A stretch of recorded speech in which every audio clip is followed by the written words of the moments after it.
कश्मीर। आज की जो प्रेस वार्ता है, जैसे कि आपको पता है कि 13 अप्रैल को जो हमारी मड से एक टीम आ रही थी, हमारी जो मेन रैली थी वो तवी पुल से थी और जो मीरा साहब तक जानी थी, उसमें शामिल होने के लिए मड से जो थे हमारी टीम आ रही थी, जिस पर जो है एक हमला हुआ।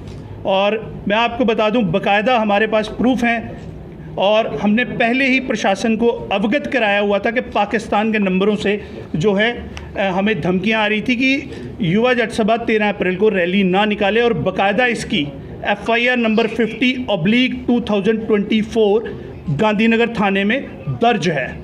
और हमने पहले ही बताया था, इस पूरे वाक़ये में बहुत सारी चीज़ें हैं जो छुपाई गई थी, सामने नहीं आई। हम भी एक हफ्ते से अपने लेवल पर इन्वेस्टिगेशन कर रहे थे। पुलिस के सामने जो है गाड़ियों को तोड़ा गया है।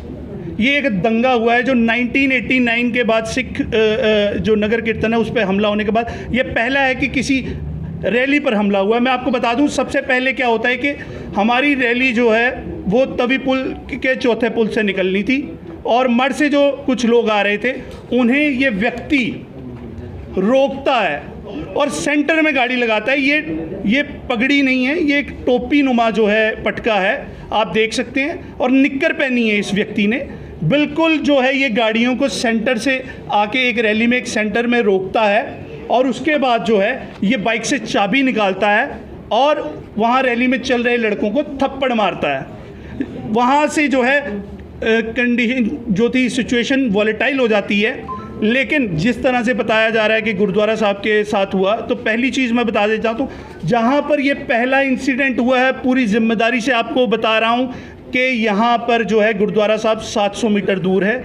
और अगर एक वाक़या हो जाता है, इंसिडेंट वायलेंट, किसी की दो गुटों में हमला हो आपसी विवाद हो जाता है, तो 700 मीटर गुरुद्वारा साहब जो एक गली में है वहाँ से बाकायदा अनाउंसमेंट की जाती है और वहाँ पर यह बताया जाता है सिख लड़कों पर हमला हुआ है। जो है इस सिचुएशन को जो है एक रूप देने की कोशिश की गई थी, क्योंकि चुनाव है और चुनावी दौर पर हमें, जो मैं आपको बता रहा हूँ, बाकायदा हम पूरे ऑन रिकॉर्ड जो है हमारे पास हैं। ये पाकिस्तान से हमें धमकी आई है और ये बाकायदा मेरे फ़ोन पर अभी भी है। इसमें आप देख सकते हैं, बाकायदा आपको एक एक कॉपी दी जाएगी FIR की और इस स्क्रीनशॉट की, और मैं आपको लाइव अपने फ़ोन पर भी दिखा दूंगा ये धमकी। उसमें बाकायदा कहा गया है कि 13 अप्रैल को युवा जट सभा रैली ना निकाले। इसका मकसद दो कम्युनिटीज़ में राइट्स करना था, पर लेकिन युवा जट सभा कि जो आपको बता दूं कि जट बिरादरी है, ये एकमात्र बिरादरी है जिसमें हिंदू और सिख आपस में रिश्तेदारियां हैं, हमारा भाईचारा है। इस वजह से वो कंडीशन जो थी वॉलेटाइल नहीं हुई। लेकिन जैसे ही मैं इस मुद्दे को सुलझाने के लिए वहाँ पहुँचता हूँ, मीडिया के सामने है, मुझ पर हमला हो जाता है अकेले व्यक्ति पर। मतलब कि एक व्यक्ति आता है और वहाँ पर जानबूझ के, देखिए एक सिख की पगड़ी नहीं उतारता है। वहाँ पर कुछ उस भीड़ में जो लोगों को प्रोवोक किया गया था, जानबूझकर प्रोवोक किया गया था, वेस्टेड इंटरेस्ट के साथ प्रोवोक किया गया था, उसमें जो कुछ चंद अनासर तत्व थे, हम वहाँ पूरी पब्लिक को हम नहीं बोलते हैं कि वो जो है उस मामले में इन्वॉल्व है। उसमें कुछ लोग थे जिन्होंने जानबूझकर ये वर्डिंग यूज़ की है कि पगड़ी उतारो। और मैं समझता हूं कि कैंप गोल गुजराल की जनता को भी उन लोगों को सामने लाना चाहिए, क्योंकि ये मेरी पगड़ी उतारी गई है। और वहाँ पर बाकायदा बोला गया, जब एक व्यक्ति सामने से समझौता करने के लिए आ रहा है तो वहाँ पर तोड़ा जाता है। और पुलिस के सामने लॉ एंड ऑर्डर, मतलब कि इससे साफ दिखाई देता है कि वहाँ पर जो था, उन जो उसमें अनासर तत्व थे उन्हें लॉ एंड ऑर्डर की कोई डर नहीं था, क्योंकि SP रूरल मौजूद थे, SDPO मौजूद थे, वहाँ पर जो है 2 SHOs मौजूद थे, और उनकी मौजूदगी में हमला हुआ है मुझ अकेले पर, और मेरी गाड़ी तोड़ दी गई।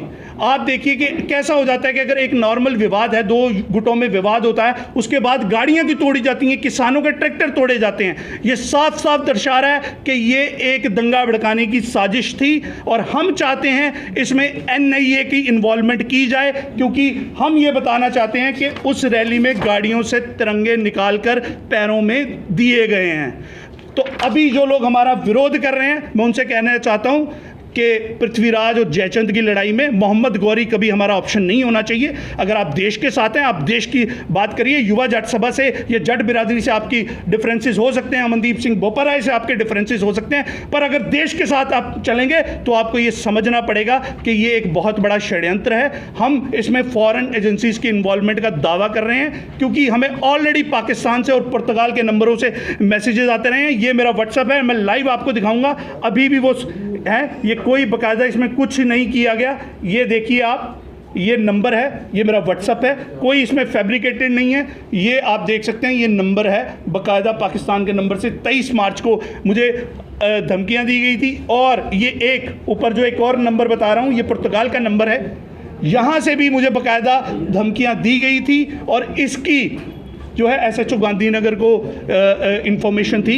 लेकिन Gandhinagar SHO has failed direct, मतलब कि to underestimate the gravity of the situation, he has failed. और हम चाहते हैं कि इस पर भी कार्रवाई की जाए, एसएचओ गांधीनगर की भी अकाउंटेबिलिटी बुक की जाए कि उन्होंने समय रहते अपने आला अधिकारियों को इस चीज़ से अवगत क्यों नहीं कराया।